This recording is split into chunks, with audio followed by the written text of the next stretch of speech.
जय श्रीकृष्ण. किती छान हा केक दिसत आहे. आज आरवीचा हट्ट होता, मम्मा केकच खायचा. मग म्हटलं चल आता घरामध्ये होते 2 ॲपल घेतले मी. आता त्यासाठी मिक्सरच्या जारमध्ये 1 वाटी रवा, अर्धी वाटी साखर, 1 विलायची घ्यायची आणि आता हे मिक्सरमधून छान बारीक करायचं. मग एका बाउलमध्ये पोह्याच्या चमच्याने 4 चमचे तूप आहे, हे तुम्ही तेलही वापरू शकता. तुपामध्ये आपण जे मिक्सरमधून बारीक केलं होतं रवा आणि साखर ते बारीक करून त्याच्यामध्ये मिक्स करायचं. तर अशा पद्धतीने ते पूर्ण मिक्स करून घ्या. एकाच दिशेने पूर्ण मिक्स करायचं आणि नंतर मी इथे 3 चमचे आपली दुधाची जी मलाई असते ती वापरलेली आहे. जर तुमच्याकडे नसेल तर दही वापरलं तरी चालतं. 3 चमचे दही वापरायचं. ते मिक्स करून झाकून ठेवायचं आणि नंतर एक ॲपल घ्यायचं, त्याची वरची साल काढून घ्यायची. पूर्ण वरची साल काढून त्याचे असे छोटे छोटे काप करून घ्यायचे. आता एक ॲपल आपल्याला काय करायचं, बारीक चिरून घ्यायचं आणि त्या आपण जे बॅटर तयार केलं केकचं बॅटर त्याच्यामध्ये टाकून द्यायचं. आता केकच्या बॅटरमध्ये हे टाकून द्यायचं. 5 मिनटं रेस्टला ठेवल्यानंतर आपण जे ॲपल कट करून घेतलेलं आहे ते टाकायचं आणि पोह्याच्या चमच्याने 3 चमचे गव्हाचं पीठ टाकलेलं आहे, म्हणजे त्याला बाइंडिंग छान येते. आणि इथे मी अर्धी वाटी दूध अगोदर वापरत आहे, लागलं तर आपण परत वापरू. अशा पद्धतीने हे पूर्ण मिक्स करून घ्यायचं. आता परत एक ॲपल घ्यायचं. आता या ॲपलच्या अशा पातळ अशा छोट्या छोट्या फोडी करायच्या. आता जर काही थोडंसं खराब असलं ते काढून टाका. आणि मी अशा छोट्या छोट्या पातळ त्याच्या फोडी करून ठेवल्या. नंतर आपलं बॅटर घेतलं, त्याच्यामध्ये थोडंसं व्हॅनिला एसेन्स टाकलं. व्हॅनिला एसेन्स नसेल तर स्किप केलं तरी चालते. अर्धा चमचा बेकिंग पावडर, अर्धा चमचा बेकिंग सोडा आणि त्यावर ॲक्टिव्हेट होण्यासाठी थोडंसं दूध टाकलं. आता बघू शकता त्याला किती छान बबल्स आले. आता जर तुमच्याकडे बेकिंग पावडर नसेल किंवा बेकिंग सोडा नसेल तर त्याच्याऐवजी तुम्ही 1 इनो वापरली तरी चालते.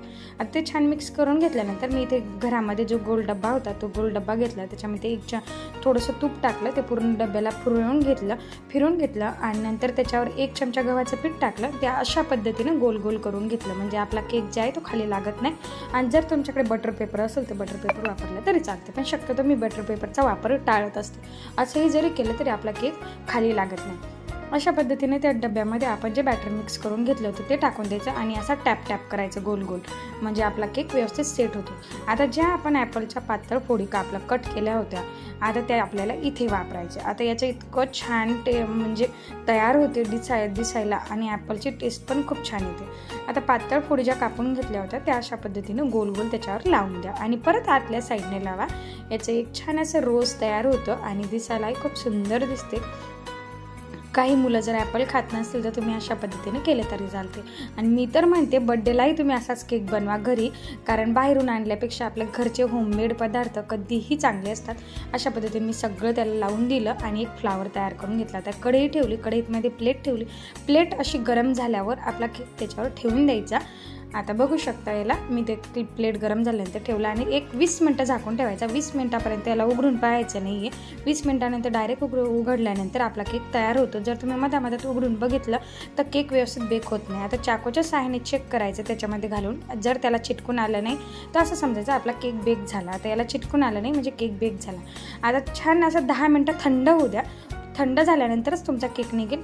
थंड झाल्यानंतर आपला डब्बा उलटा करा आणि त्याला थोडंसं प्रेस करा. अशा पद्धतीने निघतो. जर तुम्ही गरम काढला तर तुमचा केक मोडेल, म्हणून कधी केक पूर्ण थंड होऊ द्यायचा आणि मग पालटायचा. आता बघू शकता याला किती छान जाळी आली आणि एकदम स्पंजी तयार झाला. मी एका हातानेच हा पालटला तर तरी पण तो फुटला नाही. आता मी तुम्हाला याला उचलून दाखवते. बघू शकता किती छान स्पंजी तयार झालेला आहे आणि टेस्टलाही खूपच मस्त लागलेला आहे. मी माझ्या आरवीला खायला सुद्धा दिला. तुम्ही बघू शकता. नंतर तिचे पुढे मी तुम्हाला तिचे एक्सप्रेशन सुद्धा दाखवते. आता एक मी तुम्हाला कट करून दाखवते. तुम्ही ही रेसिपी नक्की ट्राय करा आणि कशी झाली मला तर कमेंट करून नक्की सांगा. आणि अशा छान छान रेसिपीसाठी माझ्या चॅनल लाईक सबस्क्राईब करायला विसरत जाऊ नका. बघू शकता तुम्ही किती छान केक तयार झाला.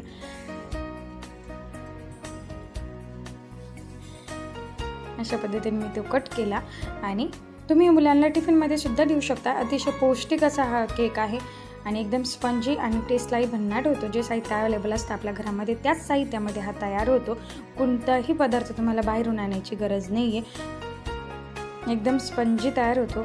आणि अशा छान छान रेसिपीसाठी लाईक सबस्क्राईब आणि शेअर करायला विसरू नका आणि कमेंट नक्की करत जा तुम्हाला माझ्या रेसिपी कशा वाटतात तर. थँक्यू. बाय.